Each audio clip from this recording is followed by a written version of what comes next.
कई बार ऐसा हुआ कि मैं कंफ्यूज भी हुई, मैं अपनी लाइंस भूल भी गई, बट मैंने स्टेज नहीं छोड़ा। और लड़कियों का जो होता है अलमिया के, या तो आंसू आ जाते हैं या रोना शुरू हो जाती है, मैंने कभी हार नहीं मानी। हमने क्लास से निकाल दिया, वो बाहर जाना हमने पसंद किया लेकिन प्रेजेंटेशन नहीं दे पाए क्योंकि कॉन्फिडेंस की इतनी लो था, इतना लो तो था ही नहीं, लो तो अपनी जगह था ही नहीं, माइनस में था हम। मैंने कोई खास ट्रेनिंग शेनिंग तो नहीं ली, बस जमाने की चोटें खा खा के सीखा है। इसी कश्ती में तो हम भी बिल्कुल।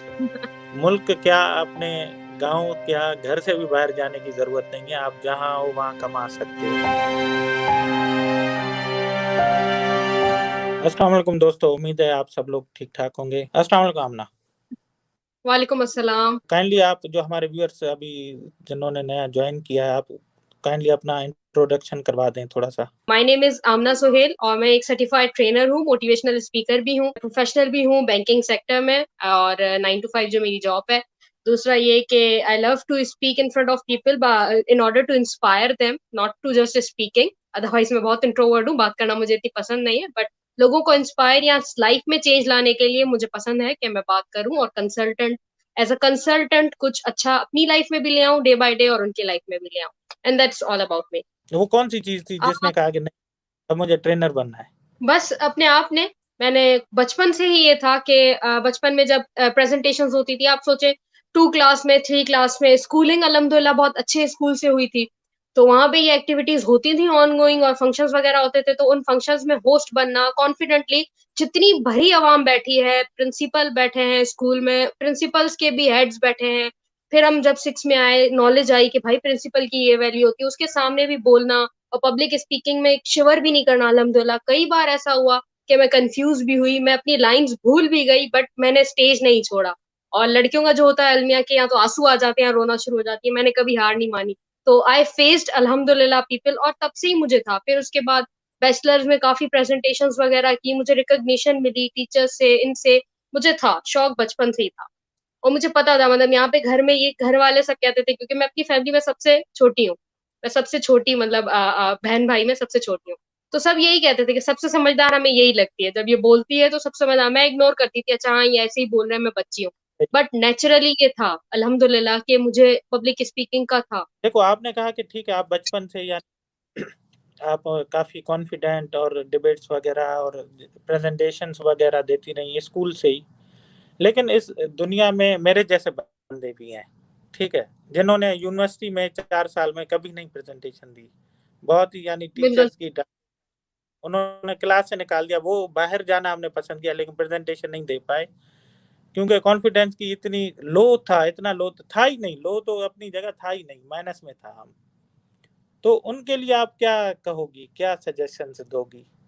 मैं ये सजेस्ट करूंगी कि आप में और मुझ में फर्क नहीं है। आप दोनों, मतलब आप और मैं एक ही जैसे हैं, हम लोगों के सामने बोल सकते हैं। यहाँ पर थोड़ा ना फॉर्चुनेट का फर्क है।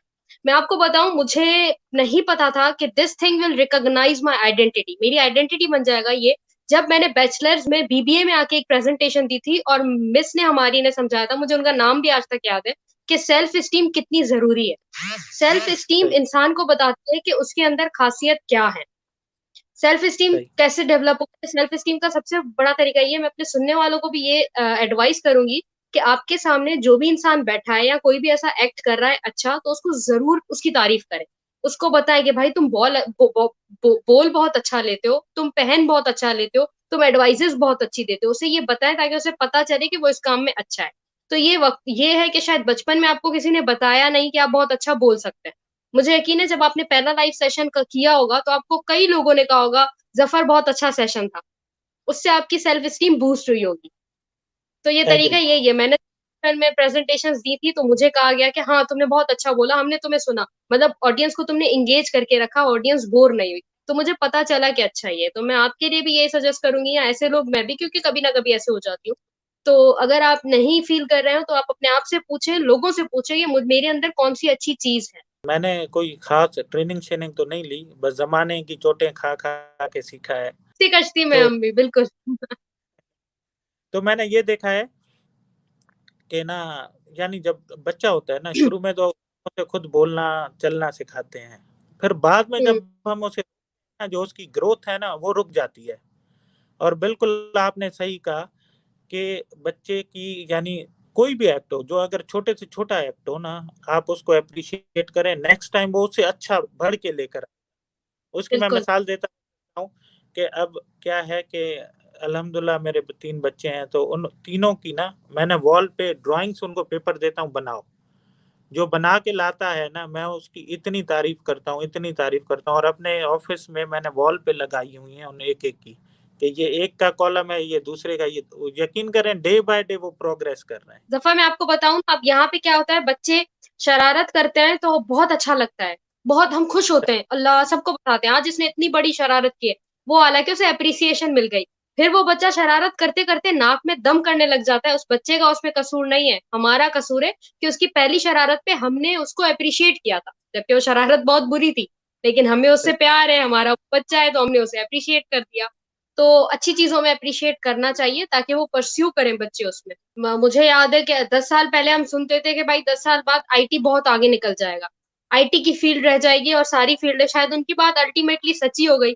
कोविड-19 आ गया, सारे बिजनेसेस डाउन हो गए, गिर गए, वो कोलैप्स हो गए, लेकिन एक बिजनेस रहा, वो ये डिजिटल ही रहा। डिजिटलाइजेशन दुनिया में पूरी में रही कायम, और इसने और ज्यादा दुनिया को मिनिमाइज और मदद भी इसी ने ही की। मतलब जो इस सिचुएशन में घिरा हुआ है, और सारी चीजें आप देखिए हमारे हैंड्स ऑन है, हमारे हाथ में, सब चीजें रुक गई हैं, लेकिन इंटरनेट सफरिंग लोडिंग वगैरह ये सारी चीजें बफरिंग नहीं रुकी हैं। तो सबसे बेस्ट, आपकी बात सही है, यही है, डिजिटलाइजेशन ही है। और हाँ, अगर किसी का इंटरेस्ट है भी तो इसी को ही एक्वायर करना चाहिए। मुल्क क्या, अपने गांव क्या, घर से भी बाहर जाने की जरूरत नहीं है, आप जहां हो वहां कमा सकते हो। एक चीज ये हो गई, चले ये तो अर्निंग के पॉइंट ऑफ व्यू हो गया, अगर फाइनेंशियली कोई करना चाहता है। लेकिन उसके साथ साथ अगर सेल्फ डेवलपमेंट या अपने स्किल्स कोई सीखना चाहते हैं, तो उसके लिए भी अब आपको कहीं जाने की जरूरत नहीं है, आप ऑनलाइन ले सकते हो, या वीडियोस वगैरह काफी सारी चीजें पड़ी हुई हैं। तो मैं ये सुनना चाहूंगा कि आपने कैसे फायदा उठाया है डिजिटल वर्ल्ड से। मैंने कैसे फायदा उठाया? सबसे पहला फायदा ये है कि जो मेरा अपना है फायदा, वो ये था कि मेरा एमबीए नहीं रुका।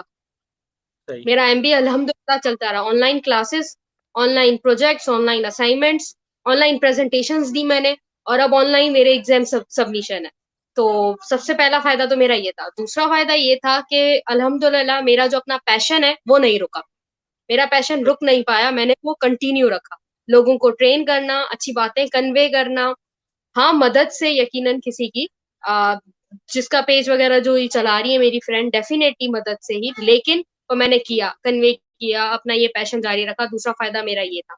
और तीसरा फायदा, भी हम साथ में जैसे कोलैबोरेट कर रहे हैं, कोलैबोरेशन के साथ चल रहे हैं, जैसे आपने एक प्लेटफॉर्म बना लिया डिजिटल फिन, इंशाल्लाह सूनर मेरा भी प्लान है कि लोगों के फायदे के लिए एक प्लेटफॉर्म बनाऊंगी जहाँ पे सबका फायदा होगा, और जो फायदा लेना चाहेगा स्पेशली उसका होगा। तो आई थिंक मैंने ऐसे ही फायदा उठाया। बिल्कुल। और मैं बताता चलूं कि ये मैंने फायदा लफ्ज इसलिए यूज किया कि अब काफी लोग या क्वेश्चंस आते रहते हैं कि हमारा क्या फायदा, हमारा क्या फायदा। तो ये उन दोस्तों को बताने के लिए ये मैंने बताया कि अगर आमना इस चीज़ से फायदा उठा रही है, या मुझे इस चीज़ का फायदा मिल रहा है, यानी जैसे मैंने कहा कि हर किसी के अपने टारगेट्स होते हैं, अपनी एक इंटेंशंस होती हैं। मैंने इस प्लेटफॉर्म को इसलिए चुना कि मैं लोगों को देखिए फाइनेंशियली एक हद तक सपोर्ट कर सकता हूँ, जैसे आजकल के हालात हैं, लेकिन एग्जैक्टली। उसके बाद भी मेरा दिल चाह रहा था कि मैं कैसे उनकी मदद करूं। तो मैंने डिजिटली ये प्लेटफॉर्म के थ्रू जो मेरे पास नॉलेज थी, जो मेरी समझ है, या जो मेरे कॉन्टेक्ट्स, जो मेरे दोस्त हैं जैसे आप हैं, तो मैं उनको लाइव ला के उनकी बातें दोस्तों के साथ शेयर कर रहा हूँ, ताकि कोई भी सुनने वाला, देखने वाला, अगर एक बंदे भी सीख लेता है, समझ लेता है, या थोड़ा सा ट्रैक पे आ जाता है। ट्रैक पे आने का मकसद ये है, जैसे सपोज कोई, अगर आप वीडियो सिर्फ देखते हो, लेकिन अगर आप कुछ हम्म। वीडियोस बना करना शुरू कर दें, रात ही रात नहीं, 6 माह 1 साल बाद कुछ ना कुछ आपकी उसमें से बेनिफिट किसी और को होगा, या आपको खुद को भी आना शुरू हो जाएगा। आजकल तो अर्निंग भी बिल्कुल। आपकी डिजिटल हो गई है। एग्जैक्टली, और जफर ऐसा ही होना चाहिए। अल्लाह ने आपको अगर मौका दिया है, और आपको कुछ ऐसा हो रहा है कि आप बात अपनी कन्वे कर सक रहे हो सिर्फ 10 लोगों के आगे ही, तो यकीनन उससे फिर दूसरों का फायदा जरूर सोचें। तो अल्टीमेटली यकीनन आपका भी एम यही है और मेरा भी एम यही है, इंशाल्लाह। इंशाल्लाह। और दूसरी बात ये है, देखो हम ना अभी सपोज 5, 10, 20, 50 लोग हमें देख रहे हैं, ठीक है। लेकिन डिजिटल सोशल मीडिया का ये फायदा है, आपकी एक मतलब वीडियो पड़ी रही, आप चाहे खत्म भी हो जाओ ना, आपकी वीडियो चलती रहेगी। बिल्कुल, ठीक, बिल्कुल। ये समझे कि ये भी एक किस्म का सदका है जारिया है। आप एक किसी इंसान के लिए भलाई का रास्ता बना रहे हो, उसे बता रहे हो कि यार ये चीज ऐसे भी हो सकती है। जी आमना।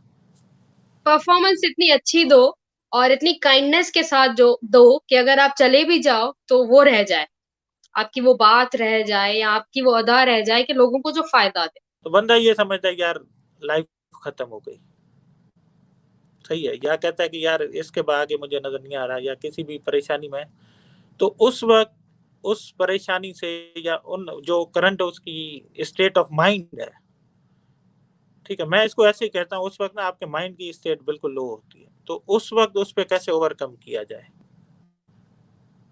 कैसे ओवरकम किया जाए जब आप फील कर रहे हो कि लाइफ में आगे कुछ भी नहीं है, एंड है। सही, तो, बिल्कुल। तो एक फनी सी मैं एडवाइस दूंगी, सारी चीजें भूल के जाके सो जाएं आप। सो जाएं, उस सच्ची तो जाके आप बस सो जाएं।